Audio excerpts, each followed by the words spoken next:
कब से वंदे मातरम और जय हिंद बोलना किसी तरीके का एटिकेट्स और रूल एंड ऑर्डर का पालन करना नहीं हुआ। ये तो बिल्कुल ब्रिटिश साम्राज्य जैसा हो गया, जो जय हिंद सुनकर ही चिढ़ते थे, जो वंदे मातरम सुनकर ही उस पर बैन लगाते थे। देश की राजधानी में जो सांस हम ले रहे हैं वो जहरीली सांस है। आप उन गरीबों का सोचिए जो रोज सवेरे काम करने निकलते हैं और उनको ये सांस में काम करना पड़ता है, तो it is difficult for everybody. Delhi में जो अनफॉर्चुनेट ब्लास्ट हुआ उसको टेरर अटैक कहा जा रहा है, पाकिस्तान स्पॉन्सर जेईएम से हो रहा है, जैश ए मोहम्मद से, तो हम क्यों इसको एक्ट ऑफ वॉर नहीं मान रहे हैं? हमारी पार्टी का सबसे पहला एजेंडा ये है कि राज्यसभा ये जवाब दे, राज्यसभा सेक्रेटेरिएट ये जवाब दे और केंद्र सरकार ये जवाब दे कि कब से वंदे मातरम और जय हिंद बोलना किसी तरीके का एटिकेट्स और रूल एंड ऑर्डर का पालन करना नहीं हुआ। ये तो बिल्कुल ब्रिटिश साम्राज्य जैसा हो गया, जो जय हिंद सुनकर ही चिढ़ते थे, जो वंदे मातरम सुनकर ही उस पर बैन लगाते थे। वैसे ही रिस्ट्रिक्शन एक नोटिफिकेशन के जरिए राज्यसभा में आया है। हम मानते हैं कि वंदे मातरम जय हिंद हमारे देश का एक इम्पोर्टेंट हिस्सा है, हमारे देश के फ्रीडम मूवमेंट का इम्पोर्टेंट हिस्सा है, तो उसको बार बार याद करना या उसके नारे देना वो देश प्रेम में होता है। और ये जो कर रहे हैं वो एंटी नेशनल है। दूसरों को एंटी नेशनल सर्टिफिकेट देने वाले, दूसरों को पेट्रियोटिज्म का सर्टिफिकेट देने वाले आज हमें बता रहे हैं कि हम जय हिंद और वंदे मातरम नहीं कह सकते हैं। तो हमारा ये सबसे ऊपर वाला एजेंडा रहेगा।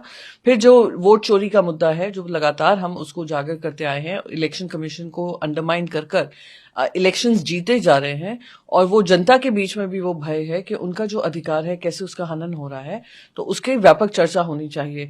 मैं चाहती हूं केंद्र सरकार इसको वापस ले। राज्यसभा में जो नोटिफिकेशन डाला है जय हिंद और वंदे मातरम को लेकर, वो वापस लिया जाए, माफी मांगी जाए देशवासियों से कि ये ब्रिटिश साम्राज्य जैसा काम करना बंद करेंगे। दूसरों को मकाले पुत्र बोलते रहते हैं, पता नहीं क्या क्या उपाधि देते रहते हैं, खुद जरा अपने गिरेबान में झांके कि इसका एजेंडा चला रहे हैं।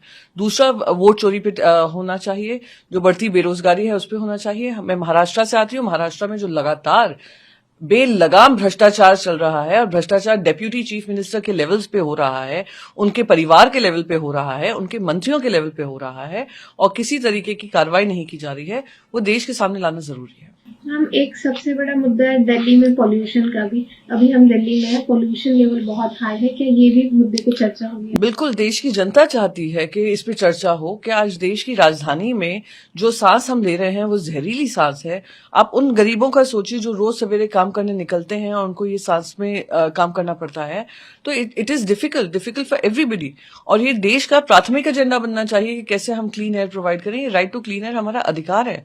साथ ही साथ जो खाने के पदार्थों में केमिकल्स और डाइज इस्तेमाल कर रहे हैं, जिससे कैंसर इतना रैम्पेंट होता जा रहा है, उस पर भी लगाम लगाना जरूरी है। पूरे देश में इसके चेक्स होने जरूरी हैं।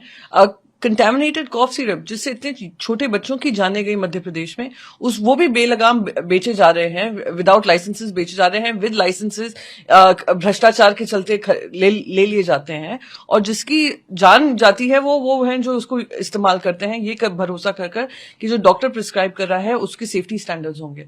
तो ये सारे मुद्दे हम चाहते हैं चर्चा में आए। आप सरकार अपना एजेंडा चलाए, पर साथ ही साथ विपक्ष का जो एजेंडा है उसको भी शामिल करें। पिछले महीने ही देश के कैपिटल में एक बड़ा बॉम्ब ब्लास्ट हुआ है दिल्ली में, क्या ये मुद्दा भी उठाया जाएगा नेशनल सिक्योरिटी के लिए? एब्सोल्युटली, नेशनल सिक्योरिटी को लेकर एक लकीर खींची गई थी, और उसके चलते पार्लियामेंट्री डेलीगेशन ऑपरेशन सिंदूर के बारे में दुनिया भर में भेजा गया था, जिसमें मैं भी शामिल थी।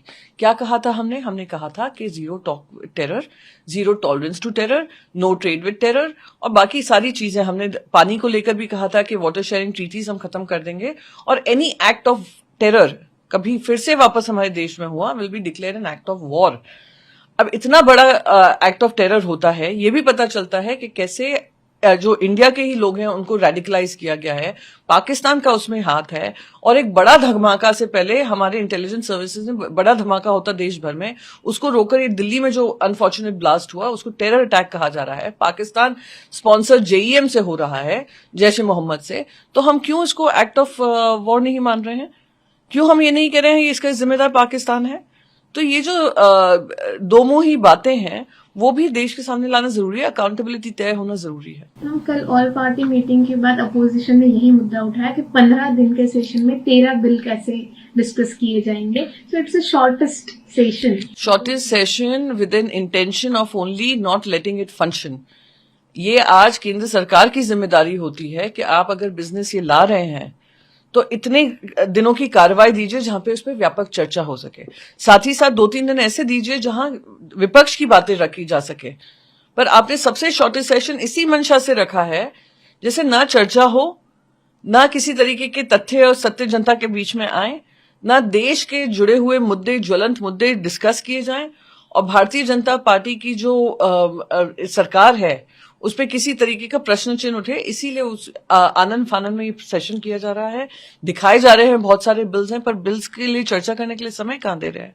तो ये सारी चीजें हैं, दिखाता है कि जो डेमोक्रेसी की बात करते हैं, पार्लियामेंट्री डेमोक्रेसी का सम्मान करने की बात करते हैं, वही उसका लगातार उल्लंघन कर रहे हैं। हम एक आखिरी सवाल, आप महाराष्ट्र से बिलोंग करती है, महाराष्ट्र में लोकल बॉडी इलेक्शन चल रहे, इस वजह से काफी एमपीज जो है रूलिंग पार्टी के वो सेशन में हमें आज या कल नहीं दिखाई दे रहे, तो ये तो देश का सेशन है, how do you look into that? जो रूलिंग पार्टी के एमपीज हैं महाराष्ट्र में जो हैं और रूल कर रहे हैं, ट्रेजरी बेंचेस में हैं, 3 पार्टियों का गुट है जो महायुति अपने आप को बताता है। वहां पे महायुति तो रही नहीं गई, ये तो महाझूठी गठबंधन है जो सत्ता में रहने के लिए काम कर रहा है। आपस में जूते चप्पल चल रहे हैं, आपस में एक दूसरे के साथ खींचातानी हो रही है, आपस में एक दूसरे के ऊपर प्रत्यारोप आरोप लग रहे हैं, आपस के लोगों को अपनी पार्टी में खींचा जा रहा है, शामिल किया जा रहा है। उनके एक नेता तो आकर रोज एक डेप्यूटी चीफ मिनिस्टर रोज अमित शाह जी के पास रोते हैं कि देखिए मेरे पार्टी के साथ क्या हो रहा है। तो जिन्होंने खुद की पार्टी के साथ गद्दारी की, आज उनके साथ उन्हीं के लोग गद्दारी कर रहे हैं, और फिर वो आकर कहां कंप्लेन करते हैं? अमित शाह जी को, क्योंकि वो भी जानते हैं कि स्क्रिप्ट राइटर तो अमित शाह जी ही थे। तो ये तो वहां का माहौल है। तो जो लोग अपनी राज्य के सगे नहीं, जो लोग अपनी जिम्मेदारी के सगे नहीं, वो पार्लियामेंट के क्या सगे होंगे? तो वो जनता देखेगी और जनता समझेगी कि वोट तो इन लोगों को दे दिया, पर काम करने के लिए नहीं, सिर्फ सत्ता में रहने के लिए इन लोगों ने काम किया है। Subscribe to One India and never miss an update. Download the One India app now.